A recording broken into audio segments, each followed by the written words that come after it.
Non-Monogamy Help is a podcast where your questions about open, non-monogamous or polyamorous relationships are answered. Our host, Lola Phoenix, will consult a licensed therapist with over a decade of experience to address your problems. Names and locations have been changed or censored to keep your questions anonymous. You're listening to Non-Monogamy Help, the podcast. Hello and welcome to episode 151 of the Non-Monogamy Help podcast. I'm Lola Phoenix. Please send all your questions to ask@nonmonogamyhelp.com and they'll either be in the podcast or the column anonymously. You're more than welcome to let me know which one you'd prefer. If you want to read the columns and listen to the podcast, you can get everything at nonmonogamyhelp.com. Sign up to the early emails that go out on Wednesday by going to nonmonogamyhelp.com/email. Follow on Twitter and Instagram at nonmonogamyhelp and on TikTok, if it's still around, at nonmonohelp. If you join the podcast shout out tier, then I will, with your permission, read your name at the end of the podcast. Before we get to this week's question, let's do a discussion question. If this is the first episode you're listening to, every week before I read the question, I put forth a discussion question that you can use with your friends, partners, or anyone else you want to get to know a little bit more. I also answer it myself, hopefully briefly, to give you a little bit of context. This week's discussion question is an Otter Being Polyamory conversation card question. The Otter Being Polyamory conversation cards are really interesting. They have lots of different discussion questions similar to the ones that I have on the podcast. And you can, use them to chat with your partners, and it exposes some very interesting things. You can get them at nonmonogamyhelp.com/cards. And you can also get 10% off using the code NONMONOHELP at checkout. So this week's question is, what's your definition of unprotected sex, and how do you feel about unprotected sex with others for both yourself and your partners? This is interesting because I am technically immunocompromised. It's not good for me to get ill. I have a disability that requires a lot of admin that is very, very annoying to me. A little bit less annoying, thankfully, now, and a little bit more manageable. But the last thing that I really want in my life is more life admin. So I would it's not so much about the issues with STIs of the sort of stigma and things like that. I mean, obviously that is an issue, but it's more like the admin and how it might interact with some of the other issues that I have. And so I've been really, really scared and really, really paranoid in the past. And I've actually talked about this on a couple of other podcasts, namely the Chill Polyamory podcast, where I was really, really intense about what my other partners did with other people. Even so much as wanting to make rules to say, you're not allowed to sleep with somebody until you've known them for a few weeks. And one of my partners reasonably objected and said, what does that have to do with STI? Could catch an STI at any time. And I was like, oh, that's actually very true. And we had lots of different agreements. I have had agreements where I've had partners where we're quote unquote fluid bonded. I know that people really don't like that word because it does sound kind of meh, but I think the best agreement that I came up with, where I had a very different concept of risk with a partner than they had. They more wanted to do more casual things, and I was really stressed out about it. And the best agreement that we actually came up with was, between us two, we would have the maximum amount of protection possible, and then they could make decisions on the day however they wanted to with other partners, and they just made sure to test regularly. And I think that was really the best agreement that we had, because it settled some of my anxieties. I was still anxious, but I kind of had to accept that if I was going to be quote unquote sexually active, then I had to accept some level of risk, right? All life comes with some level of risk. But that agreement really helped us balance the different approaches that we personally took towards sexual health risk and exposure. So I definitely recommend that to people. If you have different ideas, it's not about one person being right, one person being wrong. It's different types of risk that you're willing to take. Some people really want to go ride a motorcycle. And I've heard from a couple of medical professionals that medical professionals see motorcycles as really dangerous and inherently problematic, and they will never get on a motorcycle. But some people, for them, that's a risk that they're willing to take. So it's I don't think there's a right, wrong situation when it comes to that. I think it's just about meeting, people where they're at and kind of making those agreements. And sometimes it's really difficult. But yeah, so that's for me. Let me repeat the discussion question. What's your definition of unprotected sex, and how do you feel about unprotected sex with others for both yourself and your partners? I didn't actually talk about my definition of it, but I've blathered on enough. So we're going to get to the actual question now. All right.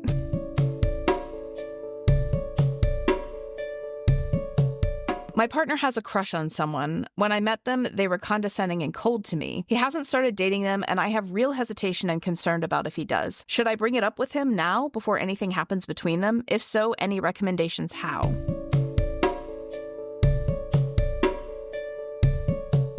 Before we get to this week's answer, I want to quickly remind you of this episode's sponsor, BetterHelp. Quite often, I encourage people to seek a polyamory-friendly therapist to work out some of these issues, but for a lot of people, finding a polyamory-friendly therapist or even a therapist that knows what polyamory is can be difficult, impossible, or out of their budget. BetterHelp allows you to find therapists online you can send messages to at any time of the day, and they do also offer some financial aid, and they work with some insurance carriers. You can get 10% off your first month by using the promo code Non-Monogamy Help at checkout or by going to betterhelp.com/non-monogamy help. Let's get to this week's answer.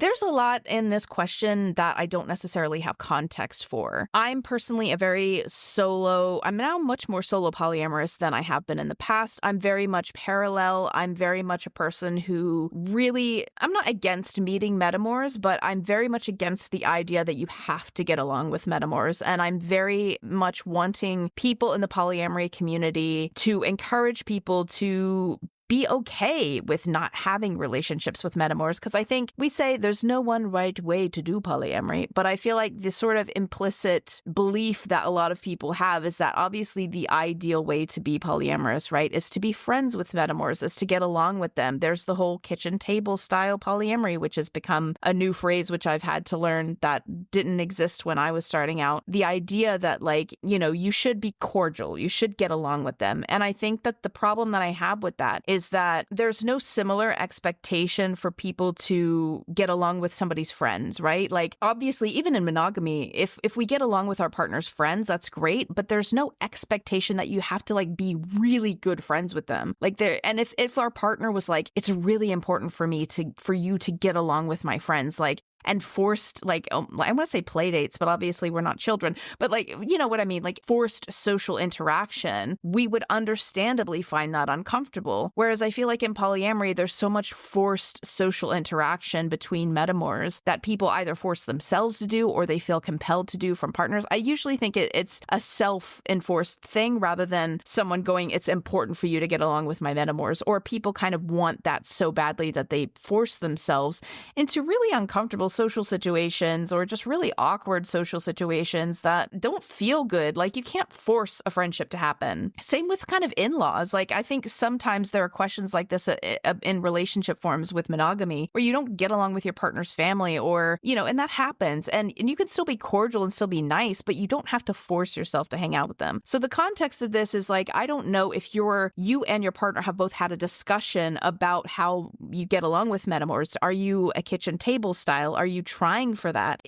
Do you know whether or not this metamour wanted to meet you, or if they felt forced? Like, there have been situations, I usually have tried to get along with metamours. There have been situations where I've forced myself to meet metamours because someone used me to cheat. There have been situations where I've forced myself to try and get along with metamours because I thought that was the best thing to do for polyamory and that I would be the ideal polyamorous person, the best partner in the world, if I got along with metamours. And I have been kind of a dick sometimes in situations where I've forced myself into those situations. I've felt bitter and unhappy and resentful, and I've taken it out on people, and I am definitely apologetic for that. But I wonder, like, is this metamour condescending and cold because they're a jerky person? Or are they condescending and cold because they didn't want to have this? They didn't feel ready for it. Maybe they felt forced. What's the context around this? And I think you need to figure that out. Like, you don't put that, it's a very short letter. You don't put that in your letter. So I don't want to immediately just go, oh, this person's a jerk, because maybe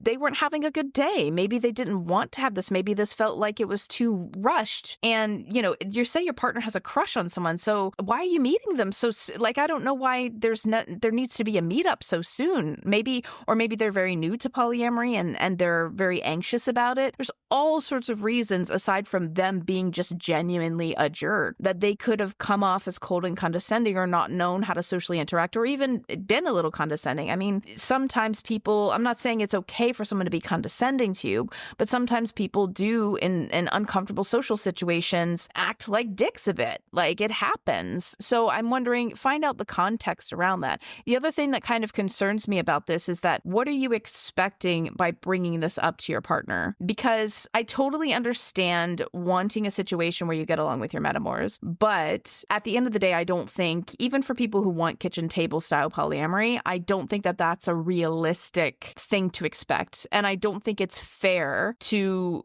come to your partner. It's very similar to, what is your partner going to do about it? What do you expect your partner to do about it? But I think it is tricky because if this person is genuinely an ass, right? If someone's treating you poorly, you would hope that your partner wouldn't want to be with them, not because you want to control what your partner is doing or control who they're dating, but you would hope that your partner would see someone treating you poorly and want to do something about it, or want to not date someone who was being a jerk to you because someone's hurting you, and you would hope that your partner would care about that. So it becomes less about the fact that your partner is interested in a jerk or trying to control who they date, and more about the fact that your partner, maybe, I don't know if they witnessed this person being cold and condescending to you and didn't do anything about it. That's a kind of separate issue. That's kind of less about who your partner dates and more about the fact that you have a concern that your partner is seeing you being hurt and isn't doing anything about it or isn't saying anything about it. And I do think when people are new to polyamory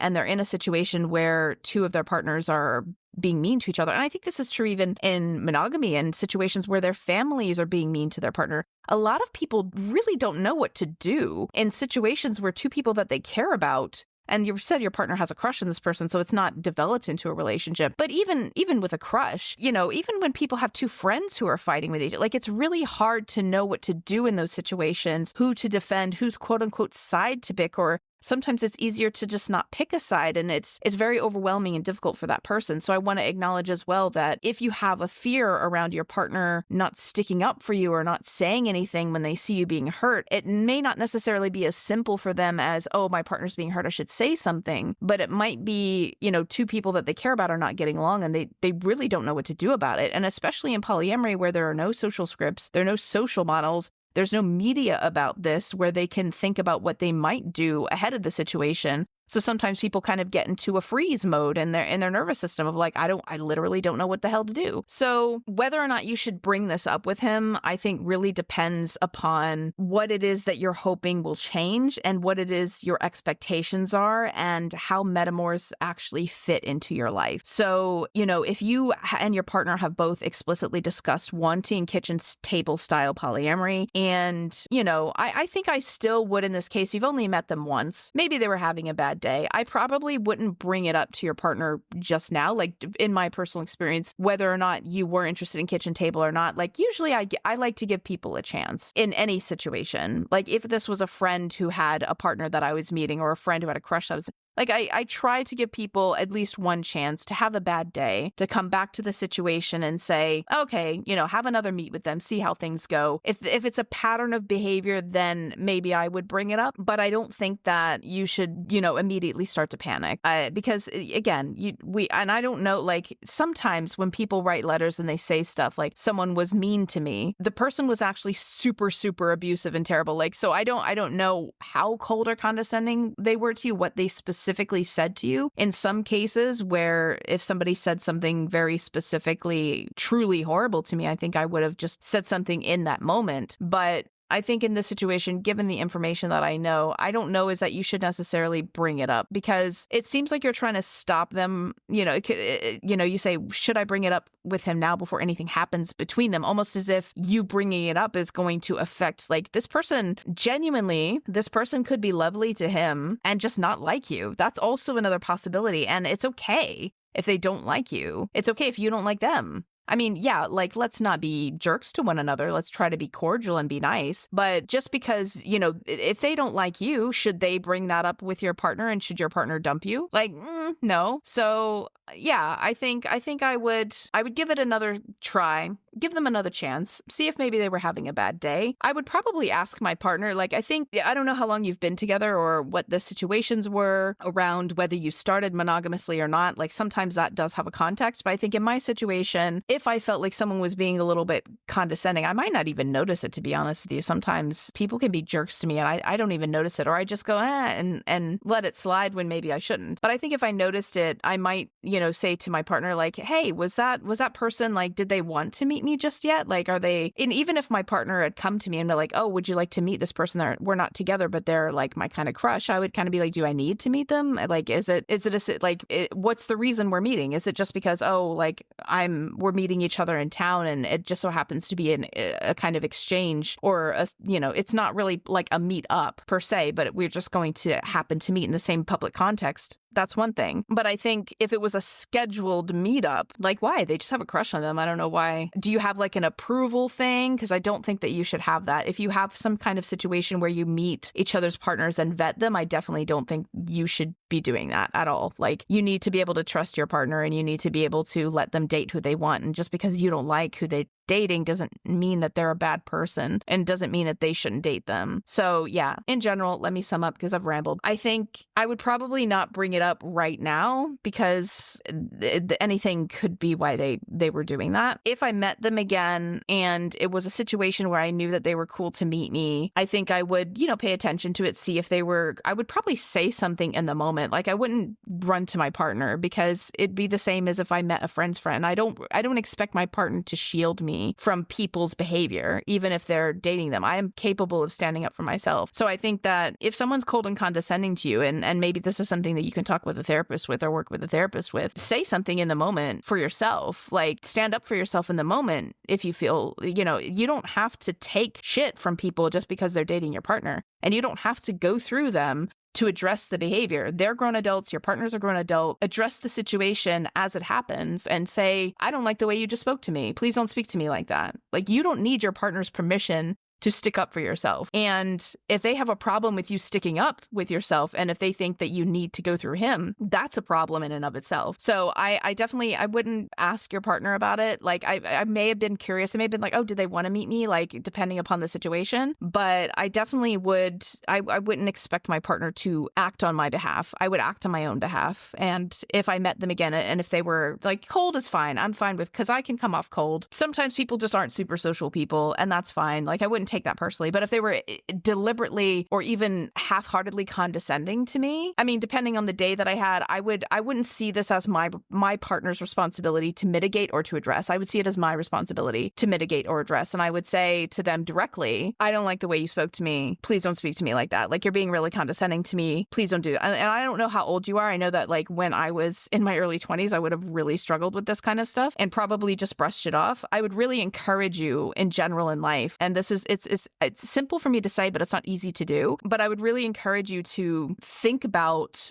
how you can stick up for yourself in these situations, even when it's uncomfortable, because I do feel like a lot of times when people experience someone being condescending to them and they don't say anything about it, I think that collects over time. And I think it's like a little mini self-betrayal when you don't stand up for yourself. What you're showing to yourself is that if you imagine, this is kind of kitsch and a little silly, but if you imagine like the inner child version of yourself or the younger version of yourself, and a lot of anxiety, or a lot of my anxiety and my experience with my anxiety is like my inner child trying to protect me. And that seems very hokey, but it's been more helpful for me to imagine it that way than any other way. And a lot of dealing with my anxiety and a lot of overcoming my anxiety is sort of being that grown adult that my inner child needs and sort of saying, hey, everything's okay. I got this. And if I don't stick up for myself, then that's almost saying to that inner child, I don't got this. And then the inner child has to be like, okay, now it's my responsibility to protect us because you're not doing that. So I got to freak out. I got to figure out, or I have to find a protector, and reaching out to my partner to address the situation. So I would really, really encourage you. I know it's hard. I know it's not easy. And I don't know what culture you come from. There may be some cultural aspects about this that may also make things difficult. But I would really encourage you in situations where someone is being condescending to you, specifically condescending, not just kind of like a little bit aloof, a little bit disconnected, is not super friendly, because I'm not a super social person. I'm very introverted. I'm to myself, and I may come off as cold without meaning to. But if someone's being condescending to you and treating you in a way that you do not like, practice speaking up for yourself in those situations. Practice saying directly to someone, I don't like the way that you just spoke to me. Don't speak to me that way, please. Or practice leaving situations. Like, if you can't control whether or not this person is going to be condescending or cold to you, you can't control if your partner likes them or not. And you really shouldn't control who your partner dates, but you absolutely can control what you decide to be present for. And if someone's being condescending to you, if you say to them, you don't leave it up to mind, it's inserting the idea into their mind through your mind. And you outwardly say, I don't like it when you treat me this way. Don't treat me this way. And if they continue to treat you that way, then you can leave the situation. Then you can say, if you continue to treat me this way, we're not going to have any more meetups. I'm not going to talk to you anymore. And your partner can have a problem with that. And that's fine. Your partner may have a feeling about that, but you are allowed to decide who you want to spend your time with. It's your time. It's your life. Similar, if your partner had a friend who was a dick to you, you don't go to your partner and say, hey, your friend's a dick to me with the expectation that your partner's going to stop being friends with them. I mean, you would hope that if your partner witnessed someone being mean to you, that they would say something, but you can't really control that. You're welcome to have feelings about that and address that separately. But I think regardless of partners, of who it is, it's really, really good for you to get in the practice of telling people explicitly, and it's hard, but the more you do it, the better you'll get at it. Telling people explicitly, I don't like this treatment that you're giving me now. Stop, or I will leave. And then if they don't stop, then you leave. It's easier said than done in some situations, definitely. But I think learning that practice and doing it over time will feel a lot better, because then you will be able to trust yourself. Then you'll know that you can protect yourself. You'll experience less anxiety over time because you know you can protect yourself, and then you have faith in yourself, and it really, really helps. So I would definitely encourage you to do that. This is a long-winded answer for a very short question, but I really hope that helped, and good luck. Thank you for listening to episode 151 of the Non-Monogamy Help podcast. If you want to be awesome, you can sign up to the website and support me by going to nonmonogamyhelp.com/subscribe. There's a free tier. There's a low cost support tier. Anything you can do would be super, super helpful. And you can also sign up to become a podcast supporter with a little shout out if you agree. My current podcast shout out supporters are Mike Kander, Matthias Kaden, and Harshita. If for whatever reason you can't support economically, there's plenty of things you can do. You can subscribe at the free tier, like I said, at the same address. You can sign up to emails at nonmonogamyhelp.com/email. Take a screenshot of the podcast in Spotify or iTunes, wherever you get your podcasts. Share it to your stories and tag my account. I'm more than happy to reshare it. Rate and review the podcast where you can rate and review things. And all of that really, really helps. And you can also, I have a section on my site for the BetterHelp, the Otter Being cards using my discount code. I also work with Paired. Paired is an app for dyads that helps them connect with fun games. You can get 25% off and a 7-day free trial by going to nonmonogamyhelp.com/paired. So any of those things helps me out. I would really, really appreciate it. That's all for this week. You will get a new column next Friday and another podcast episode in a fortnight. Thank you again for listening.